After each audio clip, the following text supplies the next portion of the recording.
Hello there, you've tuned into Me and My Golf TV. You've joined us at the Asprey. It's a beautiful sunny day and it is Go Low. Andy, what do we have on the show today? Right, we're going to be talking about whether it's good to spin or roll your chip shots. Let's take charge of your game.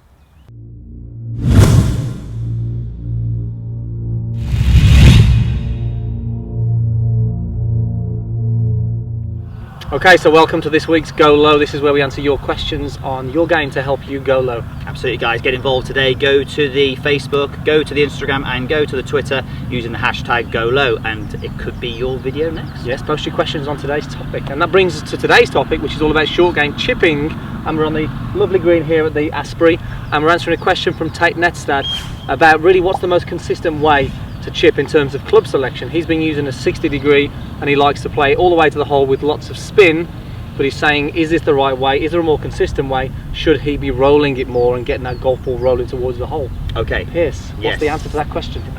It's a good question, and I think the first thing we will say, the high loft spinning shot looks very impressive, but actually we don't always need that. So in answer to your question, we believe that maybe going on a lower trajectory and letting it run a little bit more is going to be more consistent. We'll show you why in a second, but when we've got a position like this, we need to have the high loft. We can't go in there with a 7-iron and chip and run it because the rough is in the way.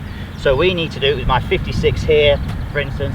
I need to land this golf ball on the front of the green, let it stop, let it roll out. Oh, nearly got it, Andy. But you can see that ball is going to stop very quickly, and that's what the high loft is going to do for you. Now, if you were playing that kind of shot to that flag over there, perhaps it's not as consistent for the simple reason. I mean, this is something we do a lot, isn't it, Andy? Yeah. So if we get a couple of balls, and this is something you can do yourself, if I were to get this ball and I had to throw it from a golf posture to that hole, I would do something that might maybe looks a little bit like that. So I go low and I would run it. I would not get the golf ball, throw it up in the air and try and spin it and put lots of backspin on. That's usually where it goes closer than that one, but not in that instance.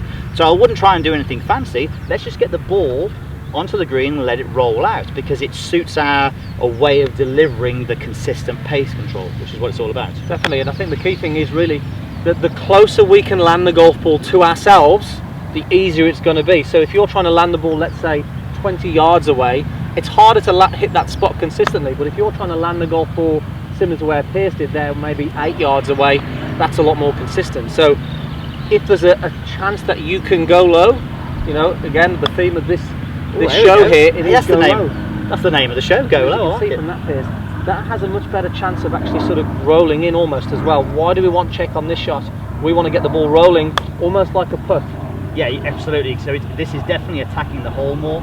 You know, I like the analogy one you were saying there about, you know, landing it as near as possible. If there was a bucket there and you had to land it in the bucket, you had to hit the bucket full on, would you want the bucket to be nearer to you, or would you want it to be further away from you? You'd absolutely want it nearer to you.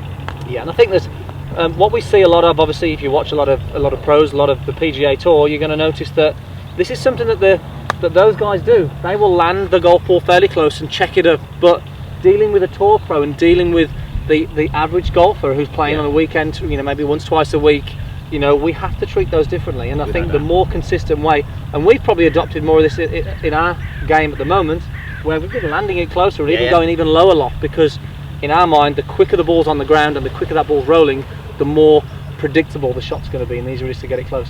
Absolutely, and I think another thing as well, going back to the TV, when you're watching it on the TV, the producer of the show isn't going to watch Henrik Stenson playing a chip and run with a 6-iron, because that's actually quite boring, but that's sometimes just what you need to reduce your score. He's going to watch Phil Mickelson stand there and try and pitch it up and play the crazy shot, because that is definitely, it's more entertaining, isn't it? Definitely. It's more entertaining. Right, I'm going to give you a little go, Piers, 56. Alright, and you're going to have a go to the long one. To the long one, okay. Yes. So we've seen what I've done with the other ones there. Okay. I don't go and hole this and blow our... Yeah, don't want to blow this, so I might just hit a bad one on purpose there.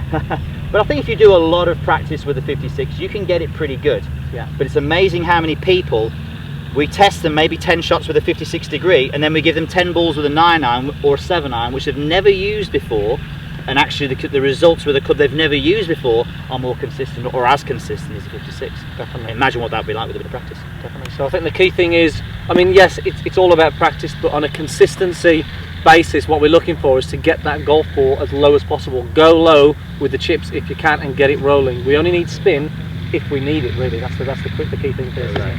Maybe we should do a go high show. Yeah. Okay guys, hope that helps you there with your club selection. Remember, if you get the opportunity, make sure you go low. We only need to use spin if we're in that situation. Okay, remember to subscribe to the channel if you don't already, and make sure you check out tomorrow's video, which is my swing analysis. Absolutely, absolutely. Now guys, the golf season, the Masters has just finished. The golf season is absolutely with us. If you like your fantasy sports, go to our friends at DraftKings, tell them that we sent you, use the promo code MyGolf and get your golf draft fantasy season started if you haven't already. Thanks for watching, guys. Cheers guys.